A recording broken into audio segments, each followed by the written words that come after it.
अस्सलाम वालेकुम मम्मी। वालेकुम सलाम बेटा।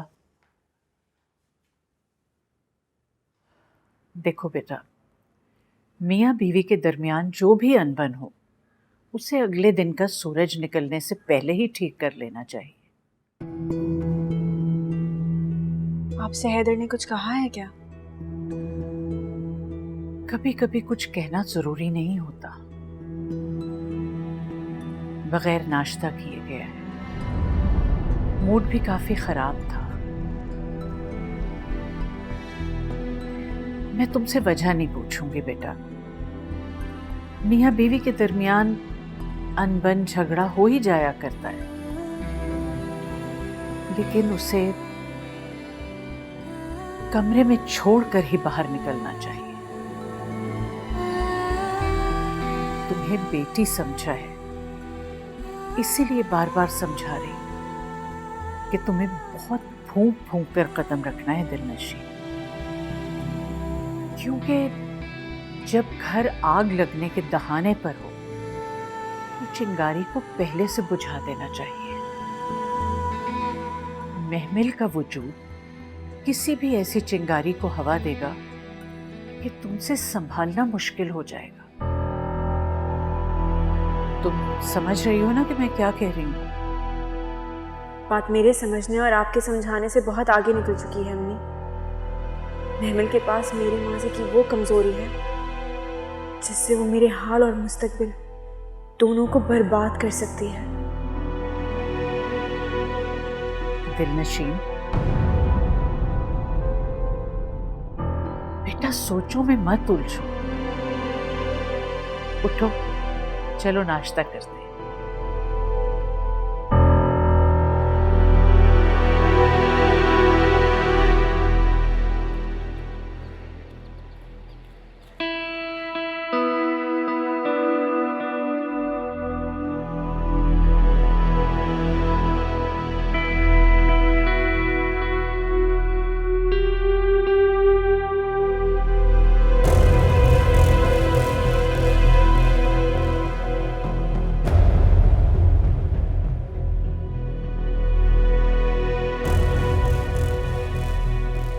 तो तुम रुसवाई चाहती हो अपनी? नहीं, मैं ऐसा कुछ नहीं चाहती। मैंने हैदर से कहा था कि वो आपसे निकाह कर लें। अच्छा, फिर क्या कहा उसने? इनकार कर दिया।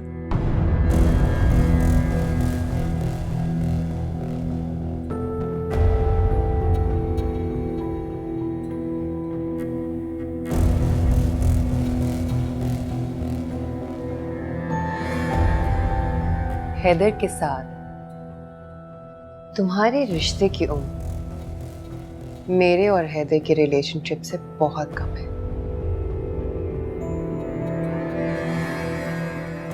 अच्छी तरह जानती हूं मैं उसे। जब तक वो तुम्हारे साथ है मुझे कमिट नहीं करेगा। इसीलिए मैंने तुमसे कहा था कि चली जाओ यहां से।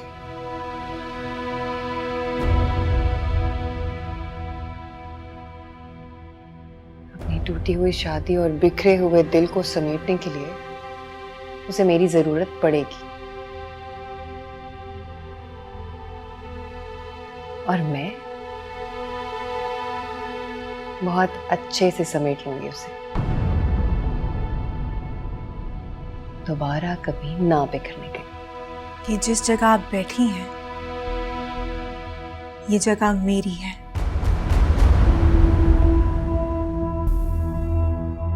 और मैं अपनी जगह, अपना शौहर और अपना घर छोड़कर कहीं नहीं जाऊंगी, और ना ही ये रिश्ता खत्म करूंगी।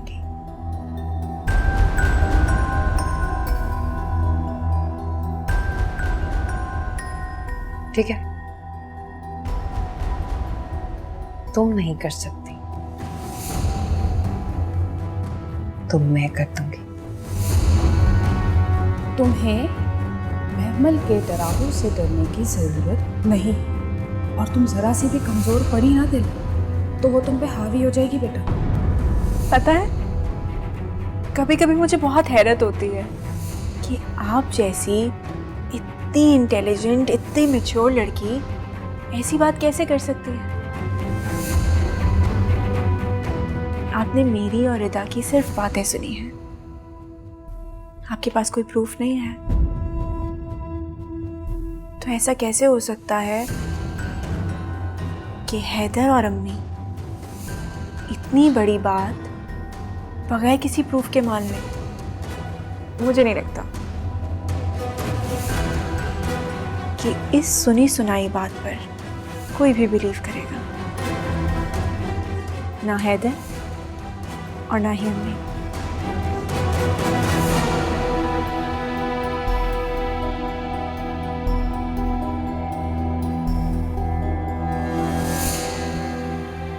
मैं चलती हूँ।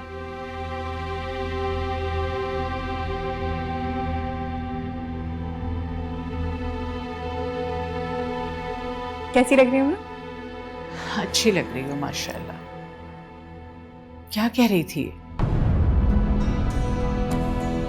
कुछ नहीं, बस कोई पुरानी बातें दोहरा रही थी। दोहराने दो उसे, तुम बस अपने रिश्ते पर तवज्जो दो। आज भी हैदर बगैर नाश्ते के चला गया है। तुम उसके ऑफिस चली जाओ और दोनों साथ लंच करो। बस वहीं जा रही थी। जीती रहो, खुश रहो बेटा।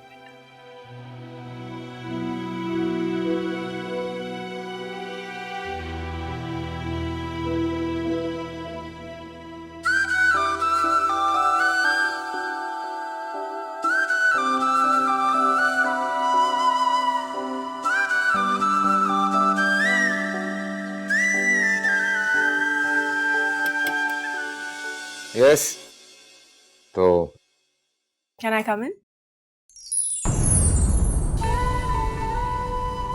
मैं बाद में बात करता हूँ। नाराज है क्या मुझसे? नहीं, आओ बैठ। Thank you. तो फिर बगैर नाश्ता किए क्यों आ गए?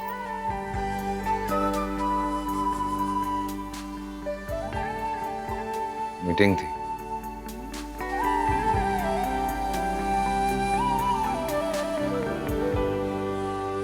आई एम सॉरी, मुझे ऐसा नहीं कहना चाहिए था। I am really sorry. पता नहीं मेरे दिमाग में। अगर कहने से पहले सोच लिया होता तो सॉरी कहने की नौबत ही ना आती।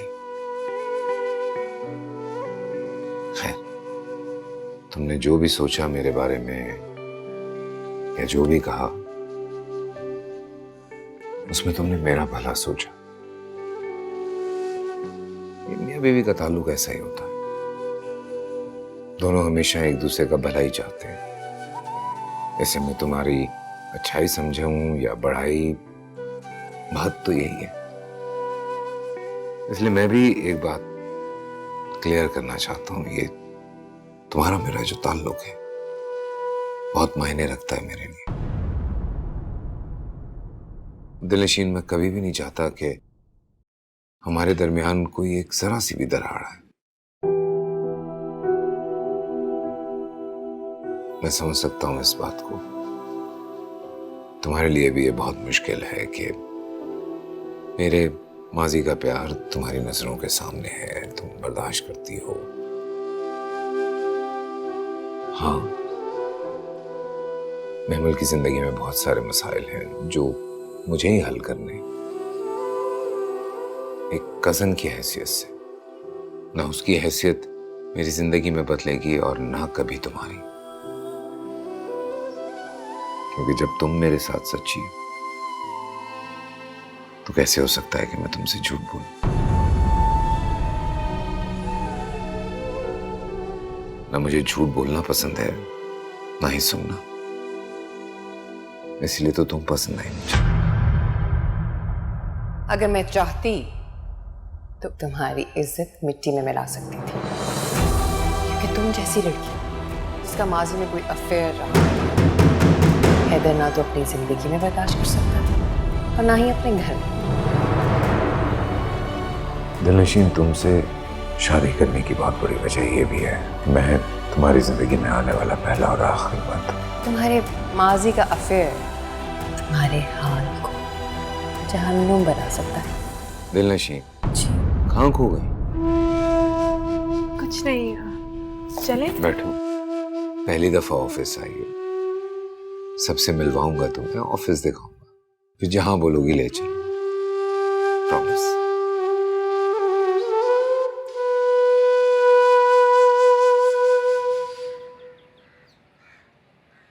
नहीं अम्मी, ये महज इत्तेफाक नहीं है, इसमें जरूर दिलनशी की कोई ना कोई प्लानिंग है। मैं मान ही नहीं सकता कि ये इत्तेफाक है। आप खुद सोचें, एक बुटीक में उसी वक्त रिदा और दिलनशी का मिलना, महमल का पहुंचकर सारी बातें सुनी, और ये बातें उसने सुनी नहीं हैं बल्कि उसे सुनवाई गई। और जो कुछ भी कर रही है दिलनशीन बहुत सोच समझ कर रही है, ताकि जबरदस्ती के रिश्ते का जो फंदा हमने उसकी गर्दन में लगाया था उससे वो आजाद हो सके। यावर, दिलनशी ऐसा कुछ नहीं कर सकती। बहुत परेशान लग रही थी अम्मी वो। जाहिर है अगर ये खबर तुम्हें गुड न्यूज की तरह सुनाई जाती तो तुम्हारा रिएक्शन ये ना होता आफी। या तो इस सब के पीछे दिलनशीन का नहीं हमजा का दिमाग है। क्या पता कि वो यहां से गया ही ना हो। सोचें जरा, अगर ये सब सच होता तो दिलनशी बहुत आराम से हैदर भाई को सारी बात बता के मैटर को सॉल्व कर लेती। उसे परेशान होने की या मुझे बताने की क्या जरूरत थी? ये सब उसने हमारा दिमाग बनाने के लिए कोशिश की। खुद को साफ बचाने के लिए उसने सारा मलबा हैदर पे डाल दिया। हैदर के माजी को निशाना बना के वो एक तीर से दो शिकार कर रही है। यही तो मैं आपको समझाने की कोशिश कर रहा हूं। दिलनशी ने इस रिश्ते को शुरू ही दिन से कबूल नहीं किया। वो हमारे कहने पर मजबूर होकर गई जरूर थी, लेकिन उन लोगों से राब्ता नहीं तोड़ा था। पहले तो शायद मैं ना जाती, लेकिन अब मुझे जाना पड़ेगा। उसे भी तो पता चले जो खेल वो खेल रही है हमारे सामने खुल चुका है।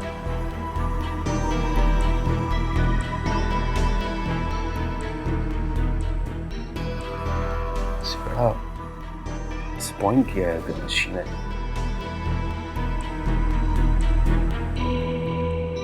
हाँ, खाना इनका बहुत मजे का होता है, लेकिन नेक्स्ट टाइम डेजर्ट जरूर ट्राई करना है। अस्सलाम वालेकुम माँ। वालेकुम अस्सलाम। आओ आओ।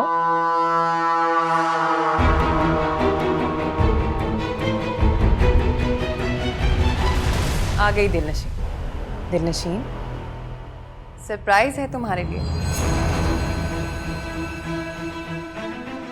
ये है रिदा, अस्सलाम दिलनशीन वालेकुम। की पुरानी दोस्त। हैदर नाम है मेरा। रिदा, नाइस मीटिंग यू। आप लोग कंटिन्यू कीजिए और मैं इजाज़त चाहूँगा, थोड़ा सा कुछ काम।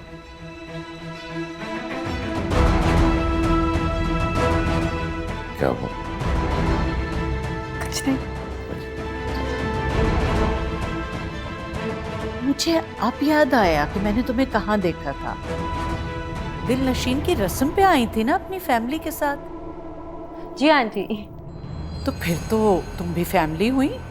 जी ये तो बहुत अच्छी बात है कि इतने अरसे के बाद तुम दोनों दोस्तों की मुलाकात हो गई। दिलनशीन मेरी दोस्त नहीं है आंटी। दिलनशीन ने मुझे धोखा दिया है। रिदा प्लीज, मेरा घर बर्बाद मत करो, प्लीज मत करो। मैं तुमसे नाराज। शादी के बाद तो तुम हम सबको भूल ही गई। तुम्हें कोई भी याद नहीं आता? मॉम, डैड और वो तुम कहो तो मैं माफी मांग लेती हूँ। मैं कान पकड़ के माफी मांग लेती हूँ। कान पकड़ के माफी मांगने से क्या मैं तुम्हें माफ कर दूंगी? अच्छा चलो अब बस भी करो, खत्म करो नाराजगी। चलो फिर से एक दफा अच्छी तरह से गले लग जाओ।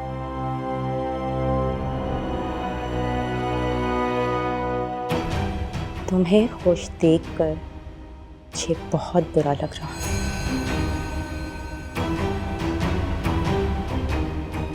आंटी आप जरूर आइएगा मेरे घर। मेरे डैड मॉम आप सबसे मिलेंगे।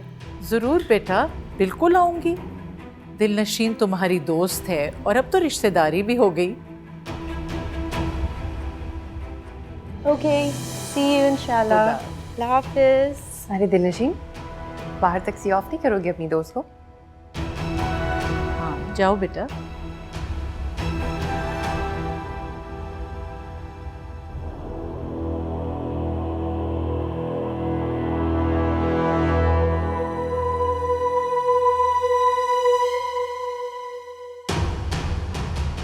एक्सक्यूज मी ताई। रिदा, रिदा प्लीज, रिदा मेरी बात सुन। रिदा खुदा के लिए मेरी बात सुन। खुदा के लिए प्लीज प्लीज, तुम्हें अल्लाह का वास्ता मेरा घर बर्बाद मत करो। अपने घर की कितनी फिक्र है ना तुम्हें, और मेरे भाई की जिंदगी बर्बाद करके तुम अपने घर में अपने शौहर के साथ कितना खुश हो, और यही मुझसे बर्दाश्त नहीं हो रहा। अब तुम देखना दिलनशीन, जो तुमने किया है वो तुम्हारे सामने जरूर आएगा। Just wait and watch.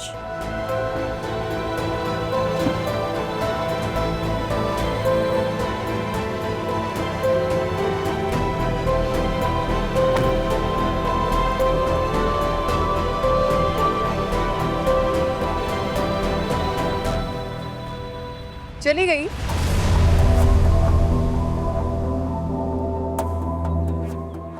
वैसे अगर तुम चाहो तो उसे कन्विंस कर सकती हो अपने लिए।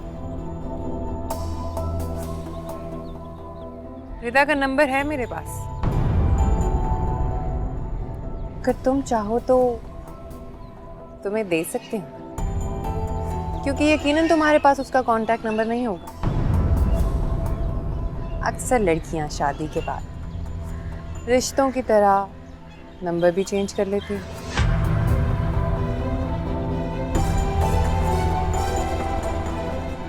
उन्हें लगता है कि पुराने कांटेक्ट डिलीट करने से सब कुछ ठीक हो जाएगा।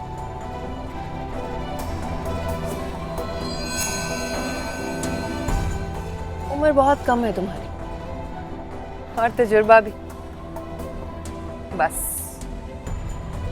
इसीलिए नरमी बरत रही हूं तुम्हारे साथ, वरना एक सेकंड मेरे सामने रुक नहीं सकती तुम।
क्या हुआ है? खैरियत?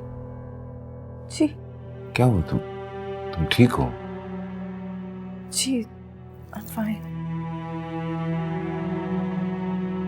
नहीं, लग नहीं रही हो।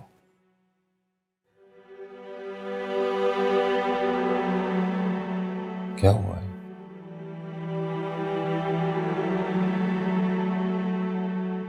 मुझे डर लग रहा है।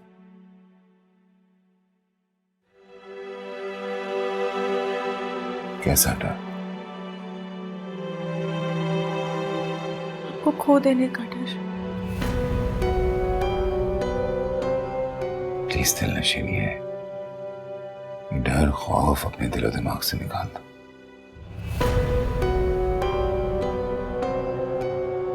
महमल ने जो कुछ मेरे साथ किया मैं तुम्हारे साथ कभी भी नहीं कर सकता, क्योंकि जानता हूं इस तकलीफ को, इस दर्द को। कई साल तक इस दर्द से रोज जिया हूं, मरा हूं मैं।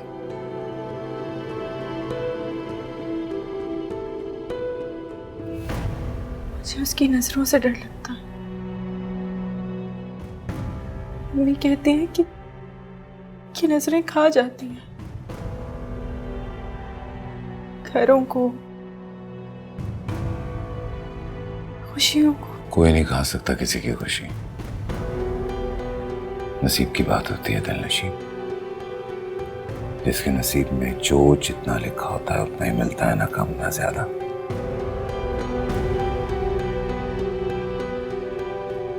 वैसे भी सब कुछ तो आसमानों पे लिखा गया, तो तय ये पाए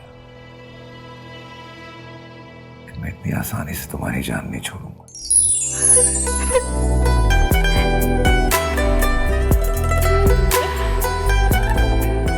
Relax. Yeah, come on.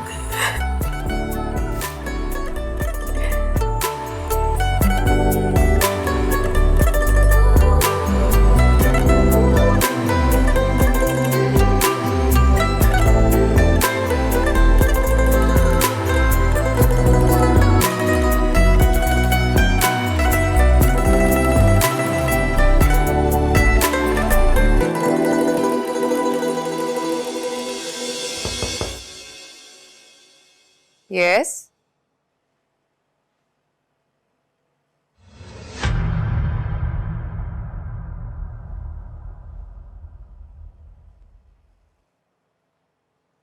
शुक्र है, पुराने रास्ते पे तुम्हें देख के बहुत अच्छा लगा मुझे, वरना मुझे तो लगा था नई मंजिल पाके तुम पुराना सब कुछ भूल गए। क्यों कर रही हो ये सब? मैंने क्या किया? दिल की ख्वाहिश को दिमाग के कहने पे रद्द करने का हौसला बार बार जुटा पाना बहुत मुश्किल होता है, और महमल तुम बार बार जो उसे मुश्किल में डाल रही हो।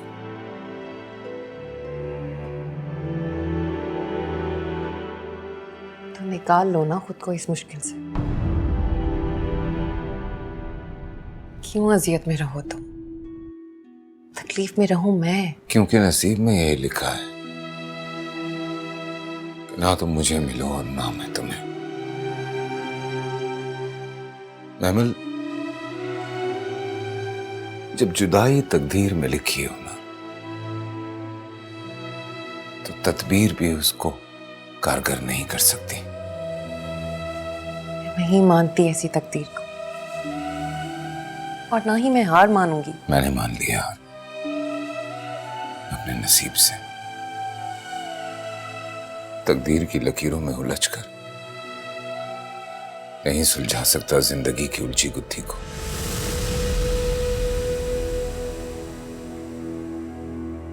महमल,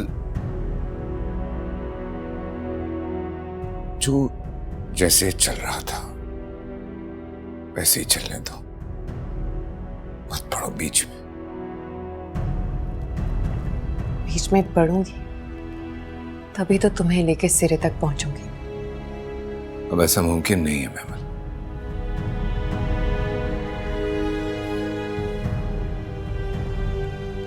कल दिल नशीन ने हमारी बातें सुन ली थी और बहुत डिस्टर्ब हुई इसकी वजह से। मेरी परेशानी नजर नहीं आती, उसकी परेशानी में परेशान होकर मुझसे बात करने आ गए। हाँ तो क्या करूं, क्या करूं? बीवी है मेरी वो, उसकी परेशानी को खत्म करना जिम्मेदारी है मेरी। मत हो बीच में नहीं, प्लीज नहीं।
हैदर, आज तुम दिलनशीन को इसकी अम्मी से मिलवा लाओ।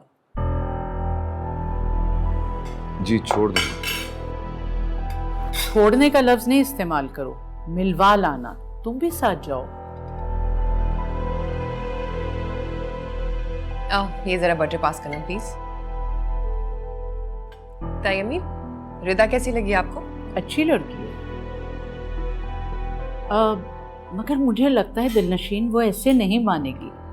तुम्हें उसके घर जाना चाहिए, बल्कि हैदर को भी साथ ले जाओ। अच्छा है, ये सिफारिश कर देगा।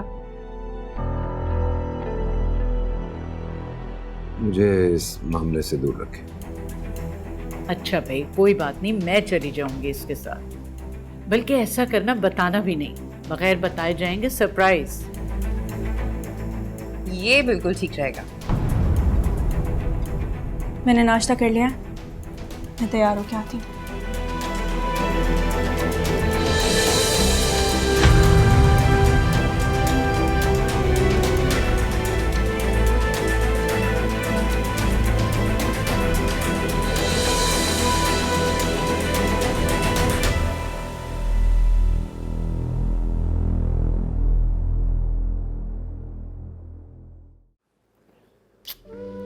बेटा, छोटी छोटी बातों पे घबराना नहीं चाहिए, उनका मुकाबला करना चाहिए। और जब यकीन हो अपनी हार का, तब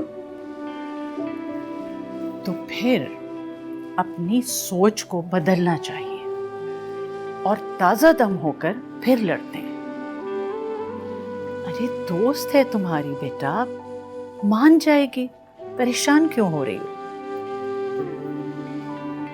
तुम्हारी अम्मी के यहाँ जाने के लिए मैंने इसलिए कहा था क्योंकि लड़कियों के लिए मैका जो है ना, वो एक ऑक्सीजन सिलेंडर का काम करता है। तुम फिर से ताजा दम होकर वापस आना। घबराती क्यों हो? मैं हूं ना तुम्हारे साथ, मैं करूंगी तुम्हारी सिफारिश। अरे ये क्या? अरे तुम रोने लगी? रोते तो कमजोर लोग हैं, तुम ना तो कमजोर हो और ना ही ना समझ। अरे दोस्त के नाराज होने पे तुम्हारा ये हाल है तो आगे क्या करोगी? अभी तो जिंदगी में बहुत बड़े बड़े इम्तिहान हैं जिनसे लड़ना है और जीतना है। जाओ, हैदर तुम्हारा इंतजार कर रहा है बाहर। जाओ, शाबाश। खुदा हाफिज। खुदा। Be brave.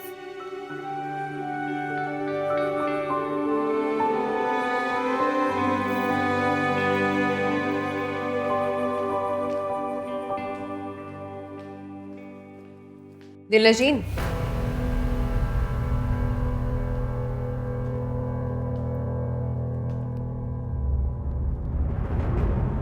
मैसेज किया तुमने, चेक नहीं किया?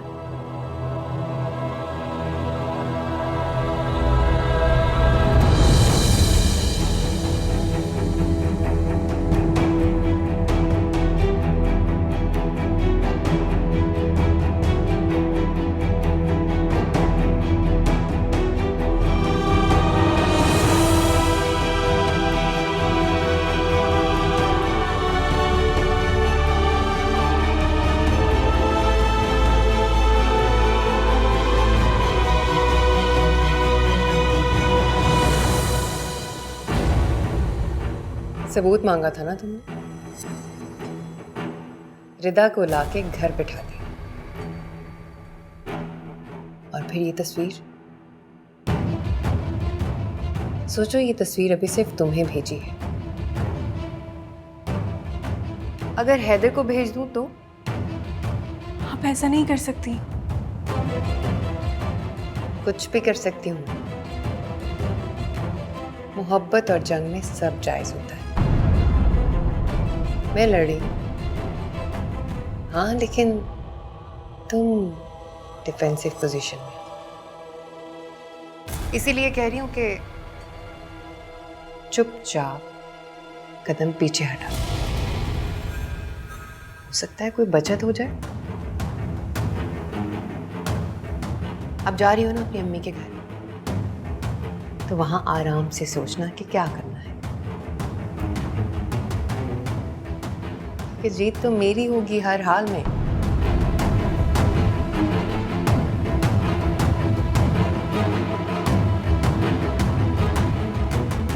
भाभी जी, आपको हैदर भाई बाहर बुला रहे हैं।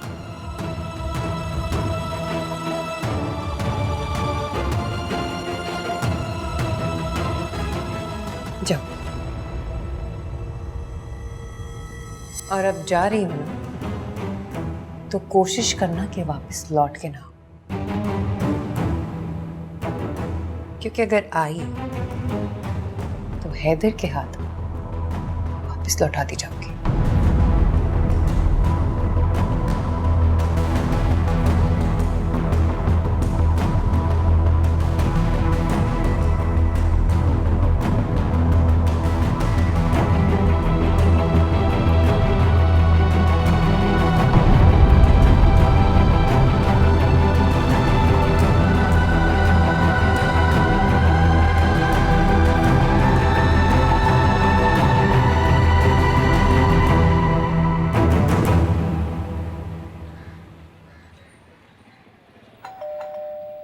आ रही हूँ।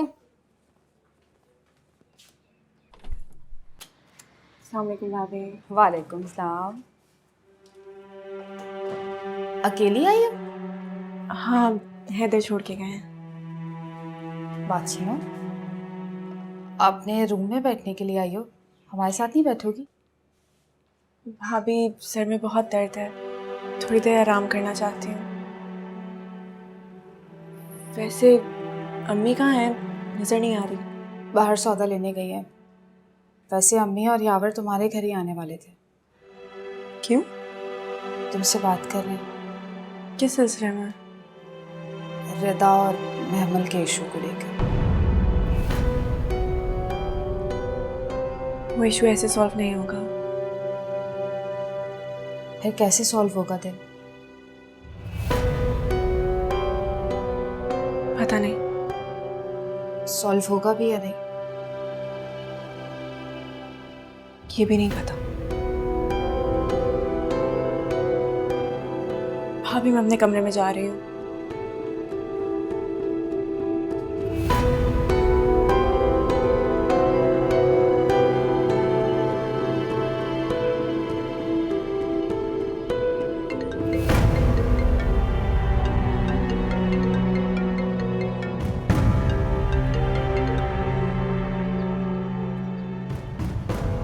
हेलो।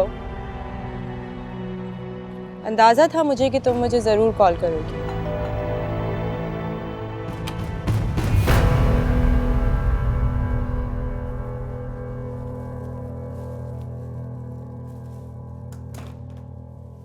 अम्मी, वो दिलनशी आई है अपने कमरे में।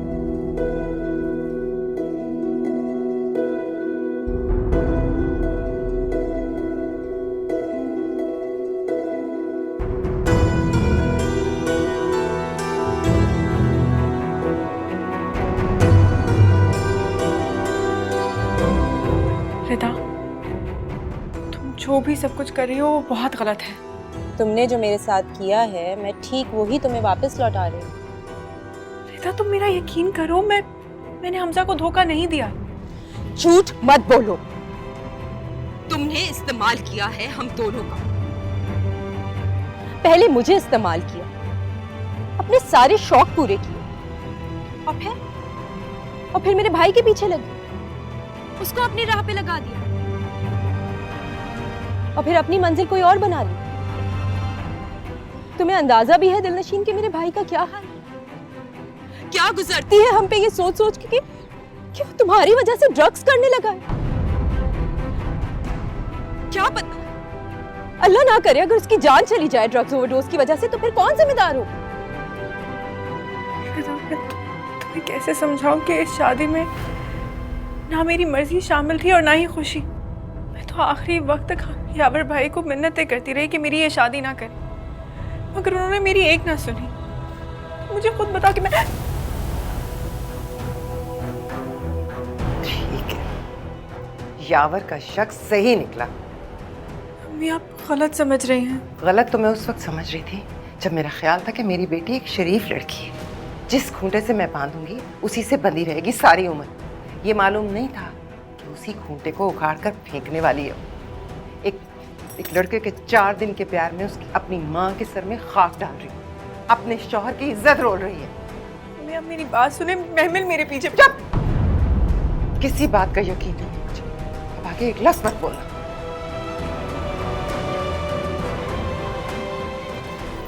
हाथ मत लगाओ मुझे। जैसी नाफरमान औलाद होने से तो बेहतर था मेरी बेटी ही ना होती, तो मैं इज्जत से मर तो सकती कम से कम। देख दिलनशी, जैसा तू सोच रही है वैसा मैं होने नहीं दूंगी। और मेरी बात याद रख, अगर तूने रिदा के साथ मिलकर कोई खेल खेला ना, मैं तुझे जिंदा नहीं छोड़ती। तेरी जान अपने हाथ से ले लूंगी। अम्मी क्या कर रही है? हाथ से देख, मर जाएगी वो। मर जाए, मर जाए।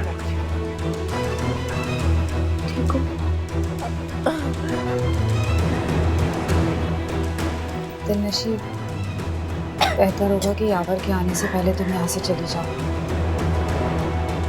अम्मी को तो मैंने रोक लिया, लेकिन यावर को नहीं रोक सकती।